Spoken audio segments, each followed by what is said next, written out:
Idza qara'tal Qur'an, sebelum baca Quran, fasta'iz billah. Jangan lupa baca a'udzubillah.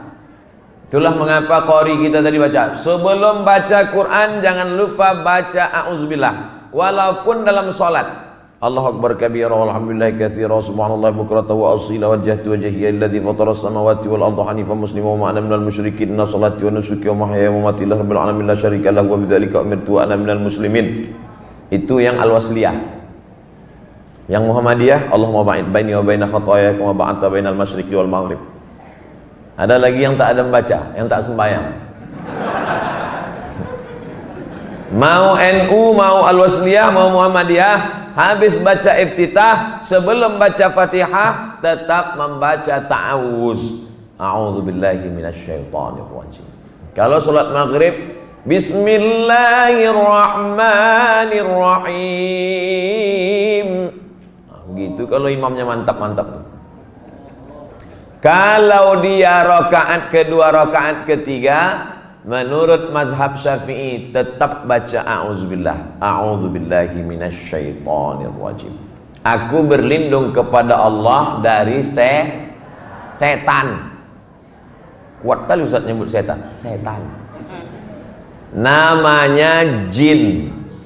Jin yang baik itu jin Islam. Jin yang jahat itu namanya setan. Induknya namanya iblis. Iblis itu dari jin. Buka surat Al-Kahfi. Kana minal jinni. Dia berasal dari jin. Fafasaqa an amri rabbih. Melawan perintah Allah. Buka surat Al-Jin juz 29. Jin itu terbagi dua. Wa anna minnal muslimun. Ada jin muslim. Wa minnal qasitun. Ada jin kafir. Jin kafir ini namanya setan. Induk setan itu namanya iblis. Iblis satu, setan banyak. Makanya ada orang ngomong kalau dia marah sama kawannya, dia melamun cungko setan. Nah itu orang Medan tuh. Iblis satu induknya.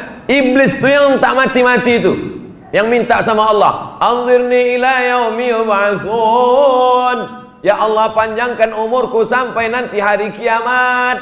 Apa kata Allah? Innaka minal munzarin. Umur kau panjang sampai hari kiamat. Adapun setan bisa mati, sedangkan iblis matinya nanti terakhir. Jadi kalau ada ibu-ibu di belakang sana mengantuk berat betul mata, itu digoda iblis apa digoda setan?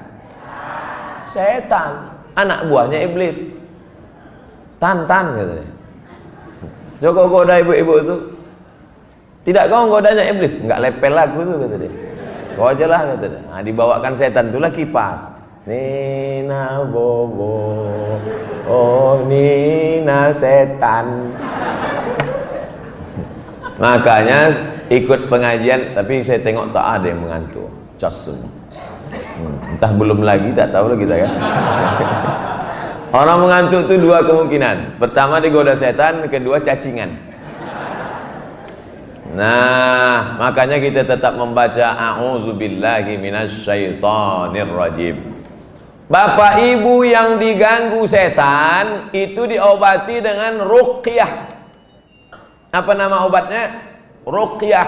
Ruqyah ini bisa kita sendiri sebelum tidur malam. Baca Al-Fatihah, Qul huwallah, wa bil falaq, wa bin nas, ayat kursi, tiup ke tapak tangan, sapukan ke muka. Tapi kalau berat tak sanggup, diruqyah orang lain. Orang Pekanbaru, orang Jambi, orang Jakarta kalau bertanya ke saya, Ustadz, di mana saya kalau mau ruqyah? Kau kalau mau ruqyah, kau beli buku ensiklopedia ruqyah, buku bestseller dicetak oleh Gema Insani Press Jakarta. Nama penulisnya Ustadz Haji Musdar Bustamam LC, kakak kelas saya di Mesir. Orang mana? Orang Medan. Ini dia ada di belakang. Jenggotnya panjang. Belum dia membaca ayat, menengok jenggotnya aja lari setan. Berdiri dulu Ustaz Musdar, biar nampak ibu-ibu. Dia. Penulis buku ensiklopedia ruqyah. Jadi kalau diganggu setan jangan minta ke dukun, karena dukun itu berkawan juga sama setan. Sama macam kita diganggu preman, minta tolong sama preman. Preman sama preman itu bekerja sama. Kau pura-pura aja baik, iyalah. Nanti ngadunya kemana? Ke Pak Kapolsek. Biar selamat dari preman, betul? Dah, jadi begitulah agak-agaknya. Maka kita baca a'udzubillahi minasyaitonirrajim. Setelah itu bacalah bismillah. Bismillahirrahmanirrahim. Dengan nama Allah yang Maha Pengasih lagi Maha Penyayang. Barulah masuk ayat surat Al-Hujurat ayat 10. Innamal mu'minuna ikhwah. Orang-orang yang beriman ini bersaudara. Apa arti beriman? Percaya. Percaya sama siapa? Percaya sama Allah. Percaya sama siapa? Percaya bahwa Allah mengutus satu orang nabinya, namanya Muhammad sallallahu alaihi. Bapak Ibu percaya Nabi Muhammad itu nabi? Yang tak percaya tak apa-apa. Bukan saya paksa. Faman syaa falyu'min, siapa yang mau percaya silakan. Wa man syaa falyakfur, siapa yang mau kafir silakan. Neraka udah disiapkan. Untuk apa tak diisi? Tak pernah Nabi Muhammad membawa golok parang panjang. Masuk Islam kalian, masuk Islam. Kalau aku pancung kepala kalian. Ada, dia sampaikan saja. Begitu juga dengan saya sampaikan. Innamal mu'minuna ikhwah. Orang yang percaya kepada Muhammad sallallahu alaihi wasallam itu bersaudara. Tapi ayat ini jangan dipotong. Jangan baca Quran, baca terjemah. Orang beriman saja yang bersaudara. Oh, kalau begitu tetanggaku sebelah ini tak beriman kepada Nabi Muhammad, halal darahnya, ku pancung kepalanya, ku larikan Yamaha Mio-nya. Ayat Quran dijelaskan oleh kehidupan Nabi Muhammad sallallahu alaihi wasallam. Ada seorang sahabat namanya Asma. Siapa namanya? Harus panjang, Asma. Kalau pendek, Asma sesak napas. Ada seorang sahabat namanya Asma, datang menghadap Nabi. Ummi qadimat, omakku datang, ibuku datang. Dia tak Islam. Tengok bagaimana hubungan dengan non muslim. Bukan mentang-mentang tak Islam, musuh, bakar rumahnya, hancurkan. Bukan. Emak saya datang tapi dia tak Islam. Apa asiluha? Boleh saya menyambung silaturahim dengan dia? Apa kata Nabi? Siliha, silakan sambung silaturahim dengan tetanggamu yang tak Islam. Silakan sambung silaturahim dengan makmu yang tak Islam. Apa utiha? Boleh aku beri hadiah? Silakan beri hadiah. Itulah dalil boleh memberi daging kurban kepada non muslim. Non muslim boleh beri kurban. Kemarin yang komplek ini non muslim ada dikasih daging kurban. Kalau tak ada, ambil freezer sekarang, kasih. Siapa yang ngomong gitu Pak Ustaz? Dalam kitab Fatawa Al-Azhar ditulis oleh Syekh Atiyah Saqar, yang namanya sodakoh sunat boleh, tapi kalau zakat tak boleh, karena zakat itu hukumnya wajib. Kurban sunat boleh, kurban wajib tak boleh. Apa beda kurban sunat sama kurban wajib? Kurban wajib, kurban nazar. Aku bernazar kalau nanti anakku lulus PNS aku berkurban, tapi kalau tak lulus sampai mati aku tak berkurban. Kurban nazar tak boleh. Begitulah hebatnya Islam. Ya Rasulullah, ini orang sekampungku tak Islam, dia non muslim, kami beda agama. Apa boleh kami menghantam, menghancurkan, memancung kepalanya?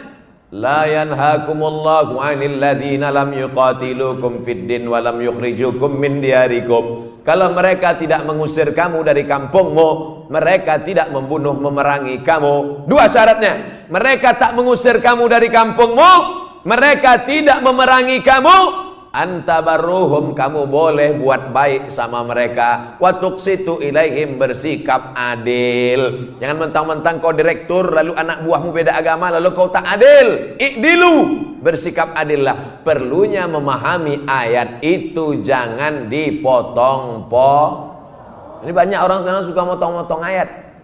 Motong ayat aja bahaya, apalagi motong video.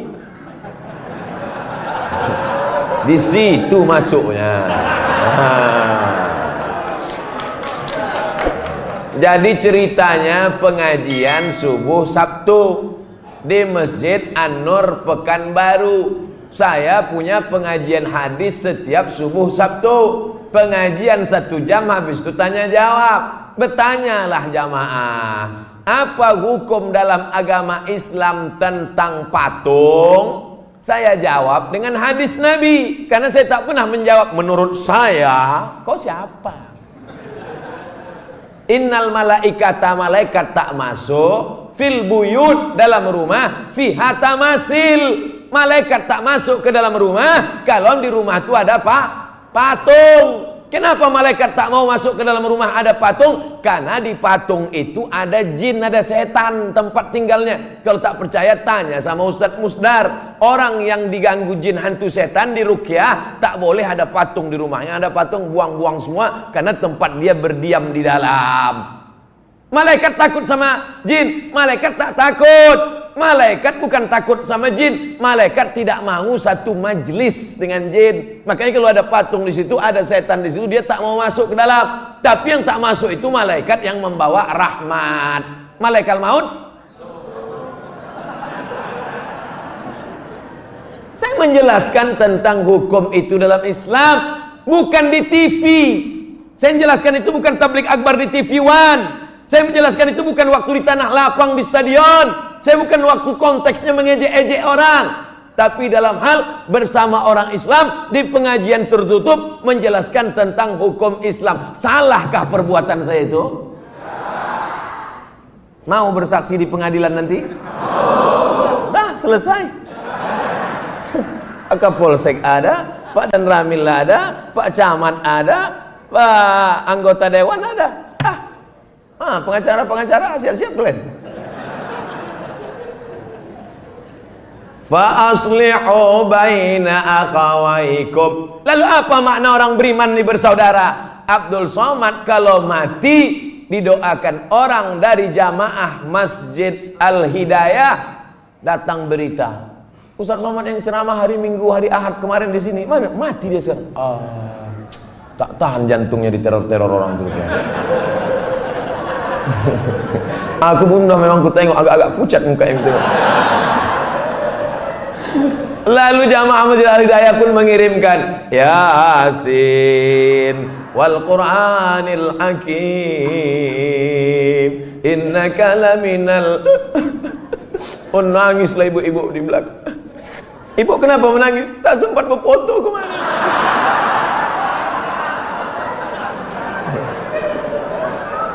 Maknanya bersaudara itu walaupun sudah mati doanya tetap sampai.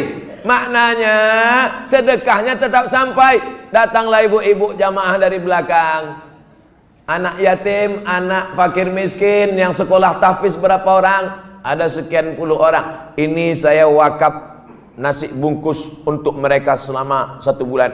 Pahalanya untuk almarhum Abdul Somad. Sampai apa tak sampai? Itulah maknanya orang beriman bersaudara. Saudaranya bukan cuma di dunia, tapi sampai di kubur dan sampai di akhirat nanti. Al-akhillah, yang di dunia ini berkawan, berteman akrab, satu geng, satu kelompok, nanti di akhirat akan bermusuh-musuhan gara-gara kau laku masuk neraka. Kenapa? Kau yang ngajak aku mabuk kemarin kan? Salah kau juga. Kenapa kau mau? Gratis. Orang yang bersaudara di dunia, di akhirat akan berkelahi bermusuhan. Illal muttaqun, kecuali orang yang beriman dan bertakwa. Di dunia berkawan, di medan berkawan, di liang kubur berkawan, sampai di akhirat mereka saling memuji. Gara-gara engkaulah aku ikut pengajian, gara-gara engkaulah aku hijrah, gara-gara engkaulah aku taubat. Mudah-mudahan kita termasuk yang berkawan di medan, berkawan di alam kubur, berkawan di surga bersama Nabi Muhammad sallallahu alaihi wasallam. Itu ayat 10 surat Al-Hujurat. Innamal mu'minuna ikhwatun fa aslihu baina akhawaykum wattaqullah. Kalau ada yang memutus silaturahim, Kalau ada yang bertengkar berkelahi, saya sangka surat tilang. Saya sering ceramah gitu, Ustadz yang keras-keras sekali gitu. Ada orang tersinggung katanya, Pak salah slow kan? Jamaah sekalian.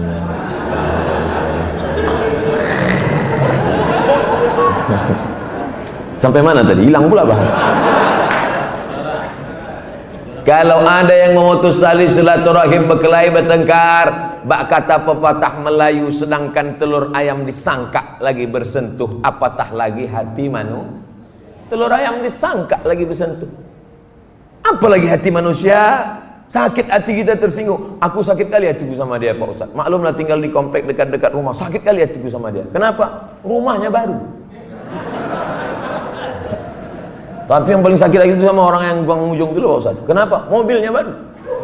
Tapi yang paling sakit kurasa sama dia Pak Ustaz. Kenapa? Bininya baru.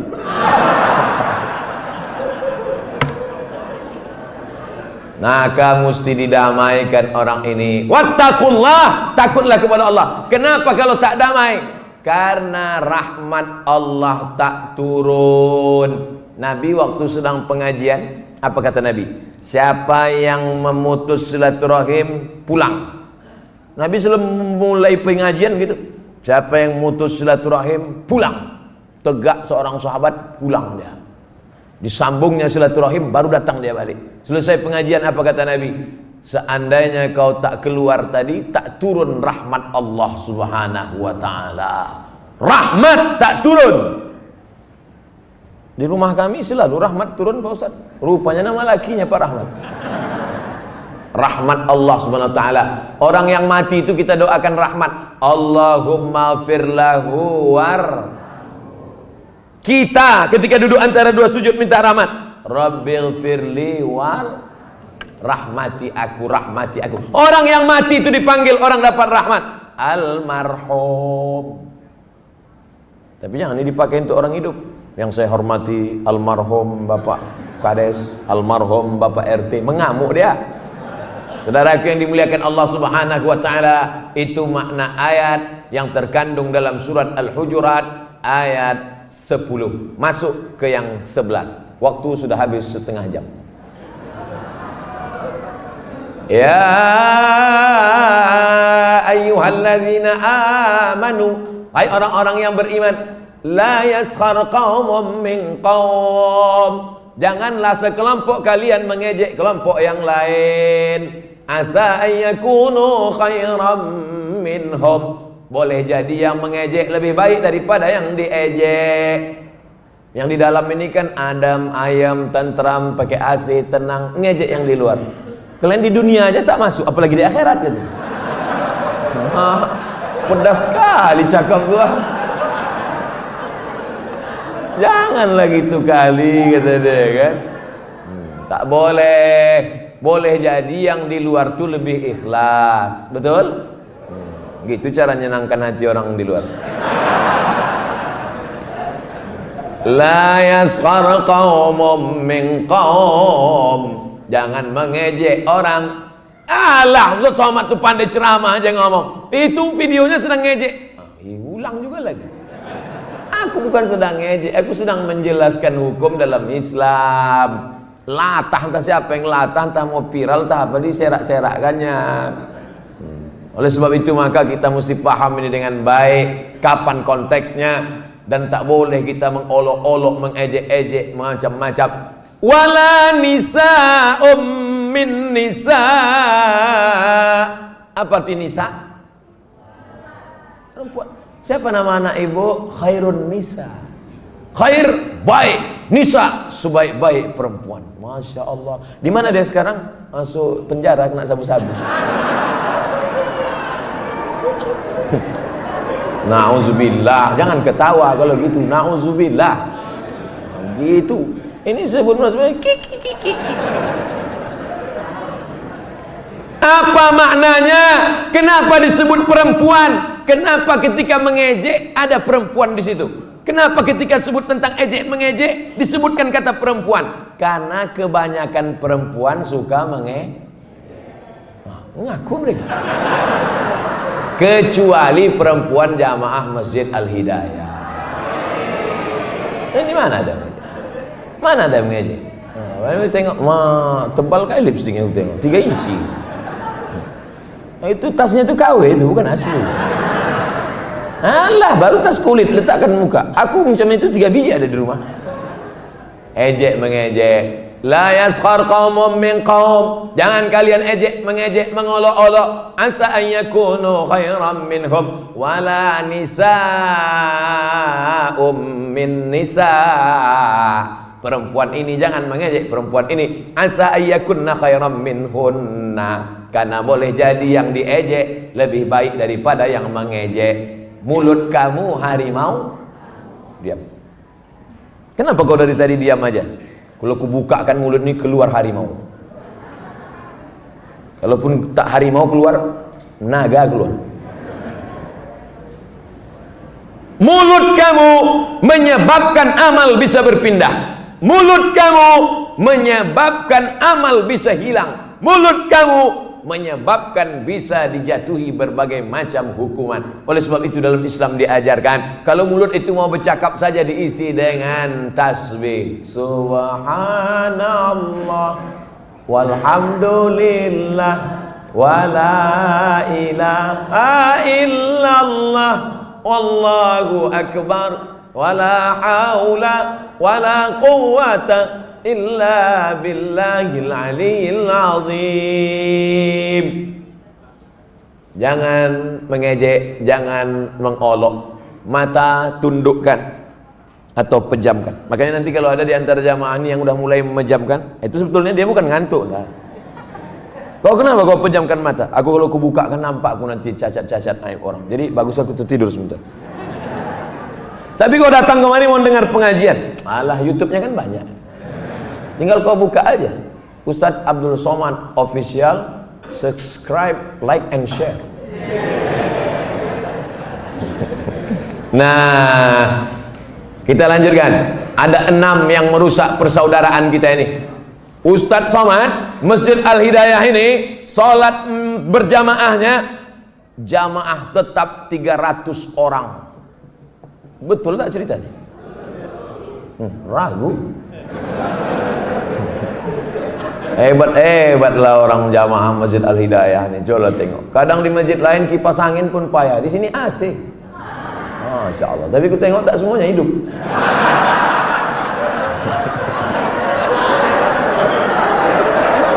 Hebat-hebat.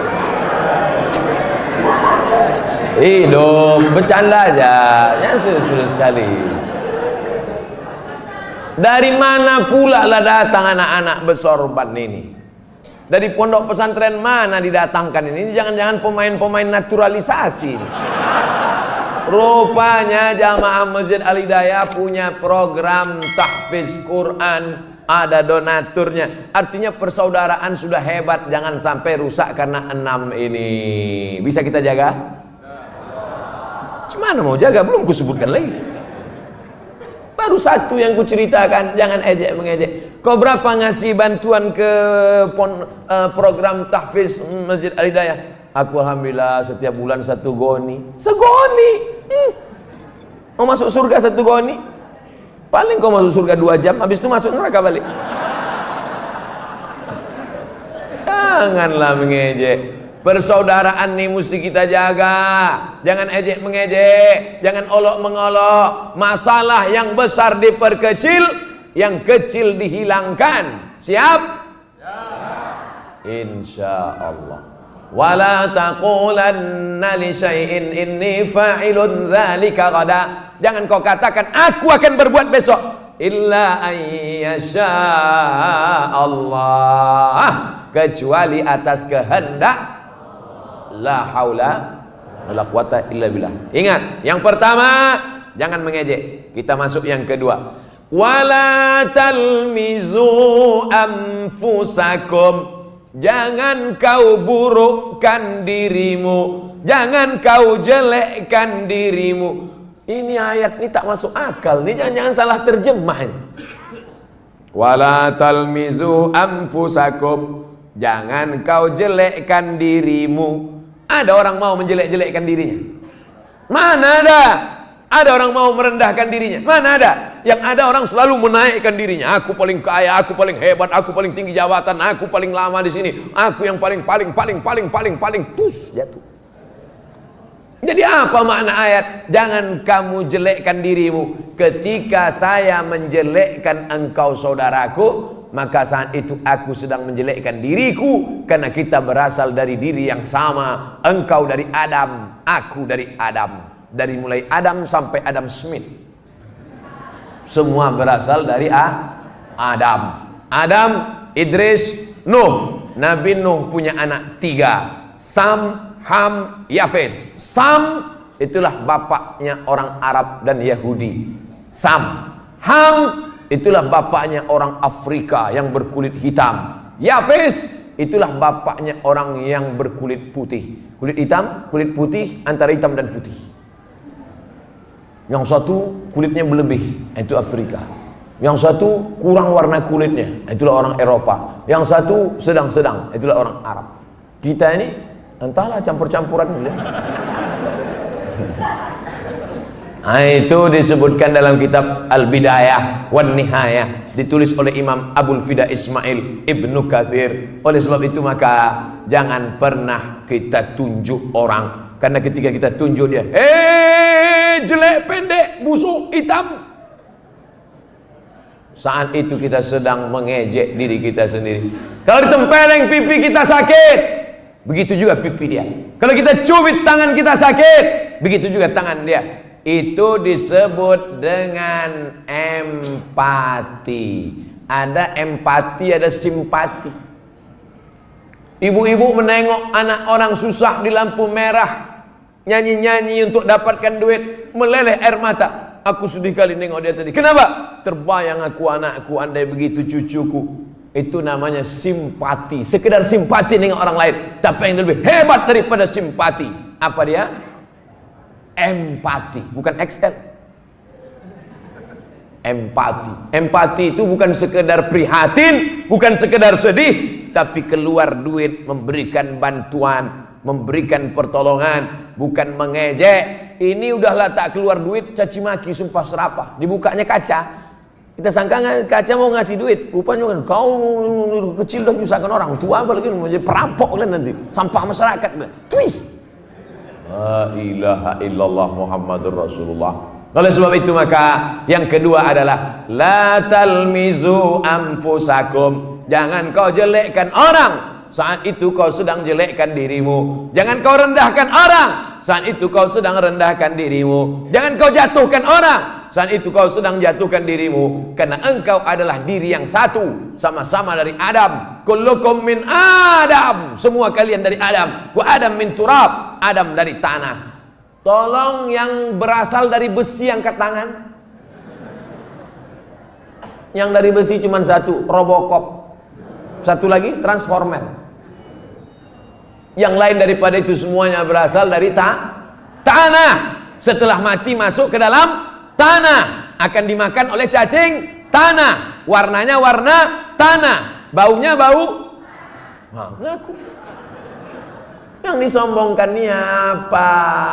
Makanya nanti kalau ada tetangga ibu, kawan ibu, jamaah ibu, kawan bapak, jamaah bapak sombong, buat macam saya tadi, panggil dia sini kok. Kita dari tanah, akan masuk liang tanah. Itu kan ceramah Ustaz Somad kemarin. Apa yang disombongkan ini? Keluar dari perut ibu kita tak bawa apa-apa. Akhrajakum min butuni ummahatikum. Dia mengeluarkan engkau dari perut emakmu, kau tak tahu, tak bawa apa-apa. Ada yang dulu lahir bawa gelang emas 3 inci? Mana ada? Jabatan datang belakangan, seragam datang belakangan, kehormatan datang belakangan. Maka orang yang sombong itu dalam ungkapan ijabul mar'i binafsihi unwanu dha'fi aqlihi, orang yang aku sombong merasa kagum dengan dirinya, itu tanda otaknya lemah. Jadi kalau ada orang kagum, wah kalau berjalan mendongak aja guys. Udahlah pesek mendongak pula. Nauzubillah. Tapi jamaah Al-Hidayah ini semuanya rendah hati semua. Pejabat-pejabat semuanya duduk di lantai. Saya aja yang dikasih kursi. Karena kalau tak dikasih kursi payah kamera nyuting. Masya Allah, tabarakallah. Semuanya duduk, tak ada dikasih air minum. Saya dikasih 2 botol. Dikasih tisu, lengkap semuanya. Dikasih spidol, supaya nulis. Lengkap semuanya. Mudah-mudahan semua kebaikan yang memprogram acara ini, panitianya, pengurusnya, semua yang sudah mengerahkan segenap kemampuannya, dibalas Allah dengan kebaikan-kebaikan. Anak-anaknya dijadikan anak-anak yang soleh dan solehah, menjadi para penghafal Al-Quran, dijauhkan dari narkoba, dijauhkan dari zina, dijauhkan dari perbuatan dosa, dijauhkan dari su'ul khatimah. Dan yang paling penting adalah hidup ini istiqomah, bukan istriqomah. Istiqomah saat senang, istiqomah saat susah, istiqomah dalam masjid, istiqomah luar masjid, istiqomah sampai akhirnya malaikat maut datang mencabut nyawa, keluar dari mulutnya la ilaha illallah. Bisa kita lanjutkan yang ketiga? Wala tanabazu bil alqab. Jangan menggelar-gelar orang dengan gelar yang jelek-jelek. Kebetulan di kampung tuh ada nama Ahmad Muhammad sampai 5 orang. Ahmad Muhammad, Ahmad Muhammad, Ahmad Muhammad, Ahmad Muhammad. Ah, tengok, itu mat apa? Mat pendek itu apa? Mat panjang itu apa? Mat bungkuk itu apa? Mat lepes. Akhirnya berawal dari canda, tapi rupanya hati sudah terluka. Galah patah boleh disambung, kaca retak boleh direkat. Hati yang sakit kemana obat akan dicari. Kalau saya bilang gitu bukan so sweet. Artinya apa? Berawal dari bercanda, nampaknya macam bergurau, rupanya hati kawan sudah hancur, remuk, redam macam kaca jatuh ke batu. Oleh sebab itu Al-Quran sudah mengajarkan kita, la tanabazu bil alqab. Jangan ejek orang dengan gelar-gelar yang buruk-buruk, yang jelek-jelek. Bi'salismul fusuqu ba'dal iman. Gelar yang paling jelek adalah gelar sesudah iman. Dipakai gelar-gelar yang jauh daripada iman, yang merusak. Taklah saya sebutkan dalam masjid. Malu menyebutkan gelar-gelar itu dalam masjid. Tapi kita dengar, kita baca, kita tonton, macam-macam dipakaikan gelar-gelar yang tak baik. Ada gelar adat yang baik, silakan, tak salah. Ada gelar suku yang baik, silakan, tak salah. Tapi menggelar orang, melengketkan nama jelek ke nama orang, itu sudah merusak kehormatannya. Wa man lam yatub, siapa yang tak tobat, yang kemarin sudah ngasih gelar-gelar yang baik, tobat, stop, berhenti. Wa man lam yatub, siapa yang tak tobat, faulaika humuz zalimun, mereka adalah orang yang zalim. Bayangkan ibu menggelar orang dengan yang tak baik. Setelah ibu meninggal dunia dilanjutkan orang gelar itu, mengalir jadi dosa jari. Dosa jariah, bukan amal jariah. Tapi anak-anak kita ini nanti akan mendapat gelar baru. Apa nama gelarnya? Al-Hafiz, para penghafal Al-Quran. Amin. Anak siapa itu Al-Hafiz itu? Anak saya. Ibu hafal Quran? Enggak, baca pun tak bisa. Kenapa dia bisa hafal Quran? Karena aku mensupport dia. Al-Hafiz fulan, Al-Hafiz, bangga kita. Anak-anak penghafal Quran ini bisa memberikan syafaat. Mudah-mudahan mereka masuk surga. Mereka pula menarik kita karena kita dapat syafaat dari mereka, insyaallah. Amin. Jangan sepelekan mereka. Mereka bersalaman mau mencium tangan Ustaz Abdul Somad. Oh, tak layak kau cium tanganku, nak. Aku yang mestinya mencium tangan kalian, karena kalian pagi, petang, siang, malam menghafal Al-Quran, mengulangi hafalan sampai akhirnya 30 juz masuk ke kepalanya. 30 juz. Kita juz 30 aja hilang-hilang timbul. Asal jadi imam, kul. Bangga. Al-mahiru bil Quran. Mereka yang mahir membaca Quran, menghafal Quran, ma'as safaratil kiramil bararah. Nanti di akhirat waktu bangkit dari kubur bersama malaikat. Mereka ini nanti waktu bangkit dari kubur, tengok kanan malaikat, tengok kiri malaikat, tengok muka malaikat, tengok belakang malaikat, atas malaikat. Mengapa aku bangkit bersama malaikat, ya Allah? Karena engkau ahli Al-Quran. Yang anak-anaknya belum menghafal Quran, masukkan ke pesantren pondok tahfiz Quran. Nanti bulan 6, sekarang jangan. Tak bisa masuk tengah jalan. Apa maknanya? Yang sudah berlalu, balaskan dendam sakit hati. Saya dulu belum ngaji, Pak Ustadz. Saya dulu tak masuk sekolah agama Pak Ustaz. Saya dulu tidak pesantren Pak Ustaz. Sakit hati saya Pak Ustaz. Masukkan pendidikan agama. Setuju? Yang setuju-setuju aja, daftarkanlah. Ada juga orang tua ini kadang dia sakit hati. Saya sakit hati Pak Ustaz. Anak saya tak pandai baca Quran. Anak saya tak bisa baca Quran. Anak saya tak hafal Quran. Saya biarkan aja gitu. Kenapa? Biar sama-sama saya gobloknya. Oh, jangan. Kenapa? Karena mereka mau mendoakan kita nanti setelah kita masuk liang lahat. Mereka yang akan berkata, Rabbil firli waliwa lidayya warhamhuma kama rabbayani shaghira. Kita lanjutkan yang keempat. Surat Al-Hujurat ayat 12. 10 sudah, 11 sudah. Sekarang ayat 12, ayat yang terakhir. 15 menit lagi habis jam 3. Ya ayyuhalladzina amanu, hai orang beriman, ijtanibu katsiran minadh-dhann, jangan bersuuz. Inna ba'dadh-dhanni ismun, karena suudzon itu dosa. Kalau kita ragu, tanya, brother, kenapa kau diam aja sejak 2 hari? Dulu kau ramah, dulu kau baik. Mentang-mentang kau mobil baru ya, mentang-mentang kau jam baru ya, mentang-mentang kau cincin baru ya, kenapa kau diam? Rupanya dia diam itu bukan karena sombong. Aku ini sakit. Apa sakit? Aku udah tak kentut sebulan. Patutlah. Kita sudah berdosa karena suudzon. Orang yang suudzon itu, andai prasangkanya benar, 1 dosa. Andai salah, 2 dosa. Maka tak ada untungnya suudzon. Maka dikatakan Allah, inna ba'dadh-dhanni ismun. Suudzon itu sebagiannya dosa. Makanya kalau kita salah, silap menilai orang, tanya dengan baik. Dengan saya pun begitu. Ustaz Abdul Somad, kami tak mau suudzon dengan Ustaz. Boleh kami bertanya Pak Ustaz? Boleh. Ustaz makannya sehari berapa kali? Kok kurus sekali? Ada orang pernah nanya gitu ke saya. Marah Ustaz? Enggak, tersinggung aja sedikit. Nih pertanyaan-pertanyaan udah siap. Pertanyaan jamaah. Supaya kita tidak ada dusta, tidak ada bohong, tidak ada tipu, tidak ada suudzon. Inna ba'dadh-dhanni ismun, karena sebagian daripada suudzon itu dosa. Iya kalau benar. Andai benar pun kita tetap salah. Apalagi kalau salah dapat dosa 2 kali. Tidak ada lain kecuali lawan daripada husnuzon. Suudzon lawannya adalah husnuzon. Hidup bermasyarakat, tinggal bersama tetangga, sahabat, kerabat, ada jamaah, ada imam, ada pimpinan, ada kepala daerah, ada polisi, ada tentara, ada dokter, ada pengacara, ada hakim, ada jaksa, macam-macam kita mengalami. Oleh sebab itu jangan suudzon. Kita lanjutkan yang kelima.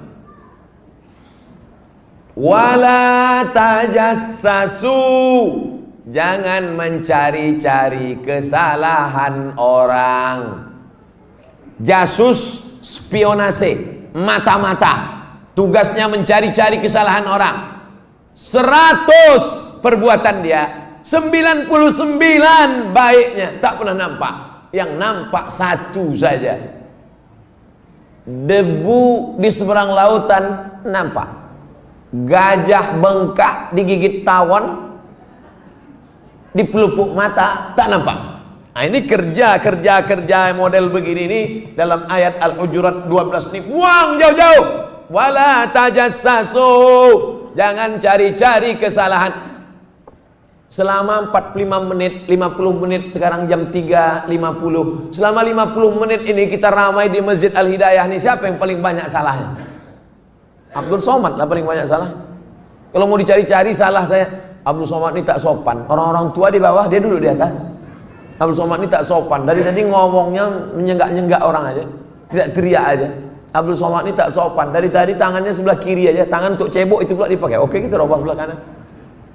Kalau mau dicari salah-salah orang, maka orang ini tak ada baiknya. Makanya dalam pepatah Arab dikatakan, man talaba akhan bila aibin baqiya bila akhin. Siapa mencari kawan yang tak bercacat, Siapa mencari kawan yang tak ada aibnya, maka seumur hidup dia tidak akan berkawan. Bersyukurlah Bapak Ibu yang punya kawan jamaah Masjid Al-Hidayah. Mudah-mudahan yang tak baik menjadi baik, yang sudah baik menjadi lebih baik, yang sudah lebih baik menjadi istiqomah dalam kebaikan. Kalau ada kurang-kurang sedikit kita sampaikan. Kalau dia tersinggung, sampaikan kepada ustadz, kepada buya, kepada alim ulama, kepada pengurus masjid. Kalau dia tidak juga mengerti, kita sampaikan baik-baik. Ud'u ila sabili rabbik, ajak ke jalan Allah bil hikmah, dengan cara yang santun, wal mau'izatil hasanah, suri tauladan yang baik. Kalau dia mau mengajak berdebat juga boleh didebat, tapi dengan cara wajadilhum billati ya ahsan. Debatlah dengan cara yang baik. Inna rabbaka huwa a'lamu biman dhalla an sabili. Allah lebih tahu siapa yang sesat dari jalannya. Wa huwa a'lamu bil muhtadin. Allah lebih tahu siapa yang dapat hidayah. Itulah yang kita minta 17 kali sehari semalam. Ihdinas siratal mustaqim. Wala tajassasu, jangan cari-cari kesalahan orang. Yang terakhir, yang keenam. Wala yatab ba'dukum ba'dha, jangan bicara aib orang lain. Ayuhibbu ahadukum ayyakula lahma akhihi maitan, maukah kamu memakan bangkai saudaramu? Fakarihtumuh, bangkai tikus, isu, bakso, sate, bangkai tikus. Berbulan-bulan orang tak mau makan tikus. Tak mau makan tikus pula. Berbulan-bulan orang tak mau makan sate, tak mau makan bakso. Kenapa? Takut isu termakan bangkai tikus. Tapi bangkai tikus orang jijik, bangkai tikus orang tak suka, tapi memakan bangkai saudaranya. Siapa itu orang memakan bangkai saudaranya? Orang yang menceritakan aib orang lain. Sekarang aib ini, Bu, Bapak, adik-adik, saudara-saudara, aib ini sekarang bukan lagi menjadi malu, tapi sudah menjadi industri. Aib pagi, aib siang, aib malam. Bahkan ada orang yang tak selera makan, tak kenyang, tak lelap kalau tak menengok aib. Dulu namanya aib, sekarang berubah menjadi infotainment. Bahkan ada orang yang sengaja mengumbar aibnya supaya viral, supaya terkenal, karena ada tujuan di balik itu. Lah, memang dunia sudah mau kiamat sudah. Kalau tak kita jaga diri kita ini, na'udzubillah. Oleh sebab itu maka yang keenam ini yang paling tajam adalah, makanya orang ulama namanya Imam Al-Hasan Al-Basri, kalau ada orang menceritakan aib dia bungkus kado, dibungkusnya kado, kain, hadiah, diantarkannya ke rumah orang itu. Assalamualaikum. Waalaikumsalam. Ini ada hadiah untuk kau. Baik sekali ente. Kenapa ente kasih hadiah? Karena engkau selalu mengirim amalmu untukku, maka sekarang ku balas. Mana pernah aku ngirim amal? Salatmu untukku, puasamu untukku, kurbanmu untukku, hafalan Qur'anmu untukku, karena kau selalu menceritakan aib aku. Makanya nanti kalau ada orang bicarakan aib ibu pergi ke Simpang Limun, belikan cuci tangan agak 2 biji, bungkus pakai kertas kado. Ini hadiah untuk ente. Kok tiba-tiba ente baik? Karena engkau baik tiap hari mengirim amalmu untukku. Kata siapa? Kata Ustaz Somad. Dari mana diambilnya riwayat? Dari Imam Al-Hasan Al-Basri. Apa nama kitabnya? Tanbihul Mu'tarrin. Mengingatkan orang-orang yang tertipu. Kenapa? Karena dia sangka dia masuk surga karena zakatnya, masuk surga karena bangun masjid, masuk surga karena infak sedekah. Belum tentu. Masuk surga adalah karena rahmat Allah. Rahmat Allah terhalang gara-gara kau menceritakan aib orang lain. Seorang ulama duduk, di sampingnya ada orang cerita aib orang lain. Dia duduk di situ, dia tak ngomong, dia diam aja. Malamnya dia mimpi makan babi busuk bangkai. Dia tanya, kenapa aku bisa makan babi busuk bangkai? Karena engkau tadi siang duduk di tengah orang yang membicarakan aib orang lain. Tapi aku tak ikut ngomong. Kau tak ikut ngomong, kau diam saja, maka disuapkan ke mulutmu. Begitu disebutkan dalam kitab Tanbihul Mu'tarrin, ditulis oleh Syekh Abdul Wahab Asy-Sya'rani. Sedangkan tidak ikutnya saja seperti memakan bangkai babi yang busuk. Bagaimana kalau ikut? Bagaimana kalau memberikan motivasi? Bagaimana kalau memberikan fasilitas? Na'udzubillah. Sekarang orang tak ngomong, mulutnya tak bicara, tapi tangannya tak berhenti. Sampai bengkak jempol tuh. Gara-gara membahas tentang aib orang lain. Oleh sebab itu kalau ada yang model begini, stop, jangan ikut. Stop, aku sudah berhenti. Hijrah. Banyak orang tahan menahan makan, menahan minum, tahan. Banyak orang tahan melangkahkan kaki sholat berjamaah ke masjid, tahan. Banyak orang yang siap mendengarkan pengajian tausiah dari ustaz, tahan. Tapi kalau sudah menahan lidah, menahan mulut dari membicarakan aib orang lain, tak tahan. Oleh sebab itu ini ujian persaudaraan. Surat Al-Hujurat ayat 10, 11, 12.